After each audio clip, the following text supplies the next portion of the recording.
Tudo bem, pessoal? Bem-vindos novamente ao canal Turista Faminto e hoje vamos trazer uma receita muito fácil, a focaccia clássica. Se você é um amante de massas como eu tenho certeza que você vai gostar. Oiê, tudo bem com vocês? Olha eu aqui de novo. Vamos para mais uma receita?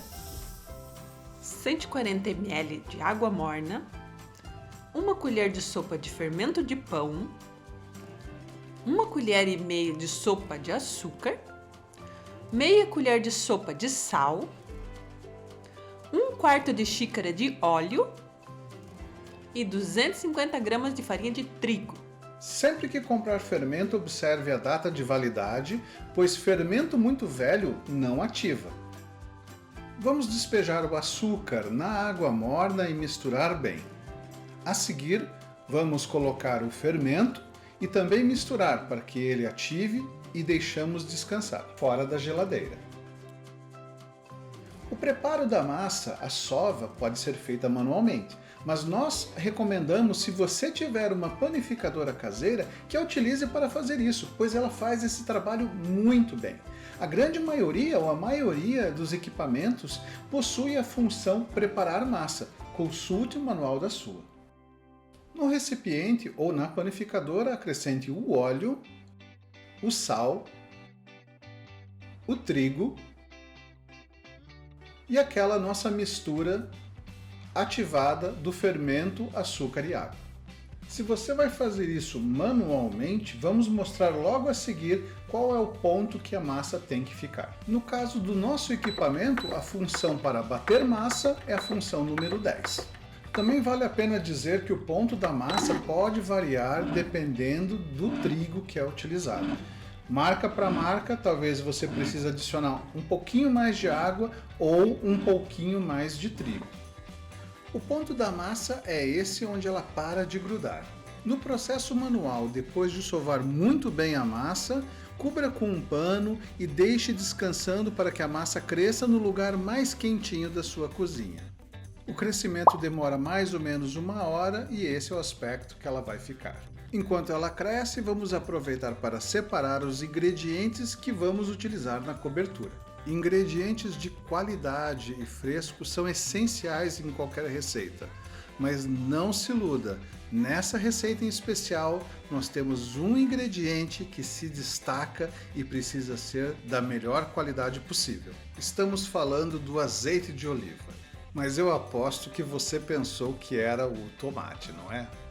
É claro que todos os ingredientes devem ser de qualidade, então vamos a eles. Você vai usar 2 tipos de queijo, o importante é que eles contrastem. Um pode ser suave como mussarela e um segundo um parmesão, por exemplo. Além dos queijos, vamos usar também alecrim, preferencialmente o fresco, flor de sal, se você dispuser, e tomates do tipo cereja. É importante que sejam uns tomatinhos bem maduros e de boa qualidade. E por último, e como já mencionamos anteriormente, a estrela da festa, o azeite de oliva. Não existe uma quantidade exata dos ingredientes a utilizar, então vai ficar a referência visual para que vocês façam o de vocês. Alguns amigos nos pediram sugestões de bebidas para acompanhar as receitas, então aqui vai.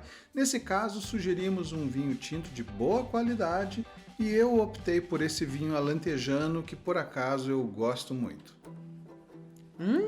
Adoro vinho. Vamos lá, já passou 1 hora, a massa já está crescida. Vamos pegar uma forma média e forrar essa forma com mais ou menos 1 a 2 milímetros de azeite de oliva. Com as mãos você estica um pouco a massa, coloca na forma e molda. Mas não se preocupe, não precisa ficar muito certinho não.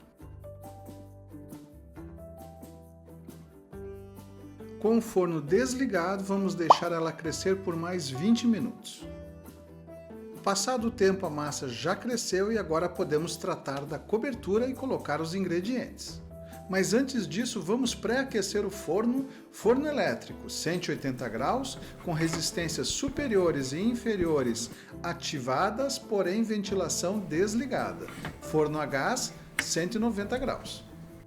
Vamos agora cortar os tomates cerejas ao meio e, como eu disse anteriormente, a parte dos ingredientes é muito a gosto. Com o dedo vamos fazer pequenas depressões na massa que vão servir para acumular o azeite de oliva e vamos pegar as metades de tomate e começar a colocar sobre a massa da forma que quiserem e na quantidade que quiserem.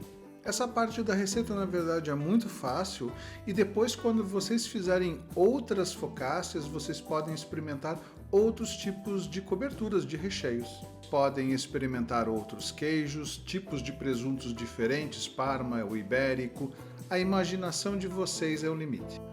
Os tomatinhos em posição, vamos então agora colocar o azeite de oliva. Eu vou deixar a cena inteira para que vocês vejam que realmente vai bastante azeite de oliva. É assim mesmo e não economizem. É necessário que vá bastante azeite de oliva para que a massa absorva tudo isso e aí a importância do azeite de oliva ser de muito boa qualidade. Um pouco de flor de sal por cima. Se você não tiver flor de sal, você pode utilizar sal fino, mas só um pouquinho em cima de cada tomate.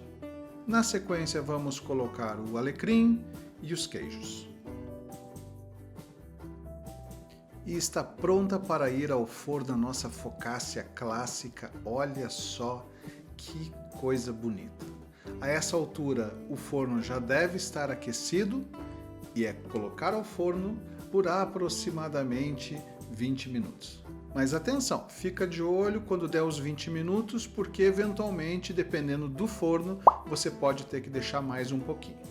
Apesar da focaccia ser uma refeição completa e plena, nós decidimos colocar uns petiscos a mais na nossa tábua para o nosso lanche. Presunto ibérico, queijo de ovelha com fios de melaço, alguns damascos e algumas nozes. E dito isso, está pronta a nossa focaccia. É tirar do forno, desenformar, cortar e servir. Está aí a nossa super focaccia. E tem um detalhe, é a gosto, mas se você preferir, você ainda pode colocar mais uns fios de azeite sobre ela. Fica muito bom. Novamente, daí a importância da qualidade do azeite de oliva. Pessoal, se vocês gostaram, não deixem de dar o seu joinha, se inscrevam no canal, ativem as notificações para novos vídeos e muito obrigado por assistirem o Turista Faminto. E até o próximo vídeo.